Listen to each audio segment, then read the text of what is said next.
Good evening. South Africa knocked Nigeria out of the World Cup today. Rangers were booed off their own pitch. A Catholic bishop convicted in Australia.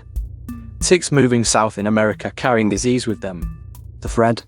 Things do not stay where we thought they would. Borders shift. What used to be contained spreads. What felt secure stops being so. Nigeria's women's football team will not be going to next year's World Cup in Brazil. The Super Falcons lost to South Africa 2-1 in Casablanca on Thursday. That result knocked them out of qualifying. South Africa now goes through to the Interconfederation playoff preliminary round. They'll need to win that to reach the tournament proper.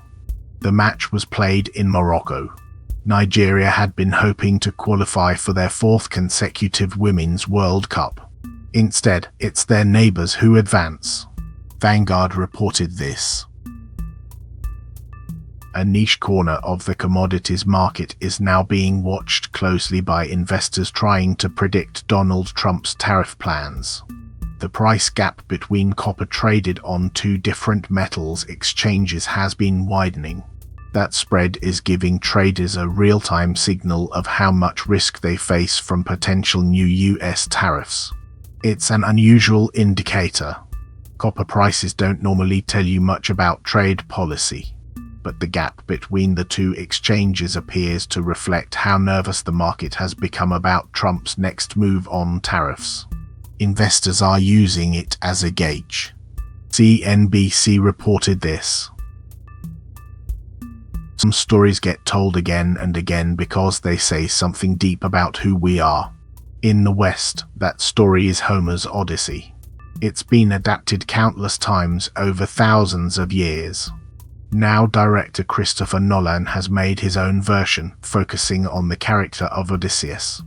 The film appears to reflect something about the current mood of Western elites. That mood is existential angst. The ancient Greek epic keeps getting remade because each generation finds new meaning in it. Nolan's take suggests anxiety about purpose and identity among those at the top of Western society today.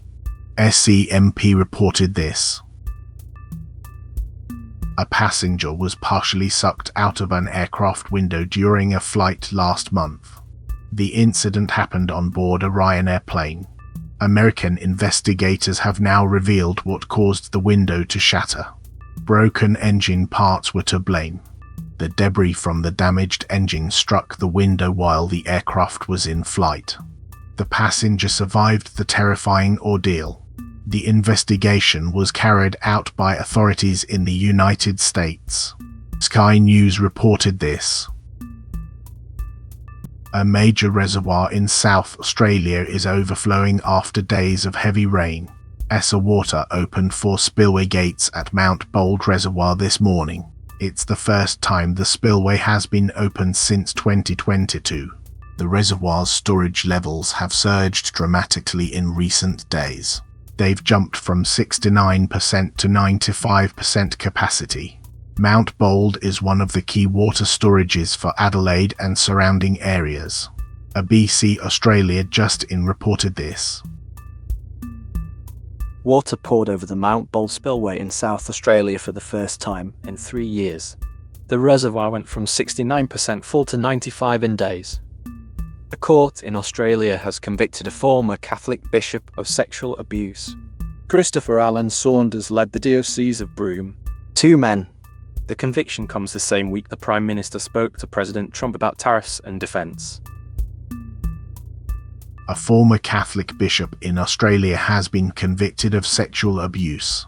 A court found Christopher Alan Saunders guilty of abusing 2 men. Saunders had been the Bishop of Broome in Western Australia. The Australian Broadcasting Corporation reported the verdict. The case adds to the long history of abuse scandals that have plagued the Catholic Church in Australia and around the world. NYT World reported this. The Prime Minister has spoken with the American President about trade and security. Anthony Albanese held a phone call with Donald Trump covering several major issues between the two countries. They discussed tariffs that could affect Australian exports. The UK-US defence agreement also came up during their conversation. The two leaders talked about the ongoing war in the Middle East as well. Albanese said afterwards that Australia should get the best treatment from the United States. The call comes as Trump has threatened new tariffs on trading partners around the world. SBS Australia reported this. Rangers were booed off their own pitch last night after crashing out of the Europa League. They drew 1-1 at Ibrox with Jagiellonia Bialystok losing the tie on aggregate. The Polish side knocked them out of the competition. It's another blow for manager Derek McInnes. He still hasn't won a match since taking charge at Rangers. Last night was his lowest point so far. The home crowd made their feelings clear. They jeered the team off at full time after what many saw as an embarrassing performance. Sky Sports reported this. The adult brain appears to be far better at repairing itself than scientists once thought. Researchers have discovered a special group of support cells called astrocytes that respond to damaged brain tissue by rebuilding it. The work was done in mice. These cells seem to play a much more active role in healing than previously understood. Scientists had believed the adult brain had very limited ability to fix itself after injury. The finding could change how we think about brain damage and recovery. ScienceDaily reported this. Ticks are moving south. New research from the Centers for Disease Control shows the insects have migrated beyond their traditional range in the northeast. That could mean more cases of Lyme disease in parts of the country where the illness has been rare. Doctors in those areas are now facing a test of their preparedness. They're seeing diagnoses become more common in patients who haven't traveled to tick-heavy regions. The shift changes the risk map for a disease that can cause serious complications if it's not caught early. NBC US reported this.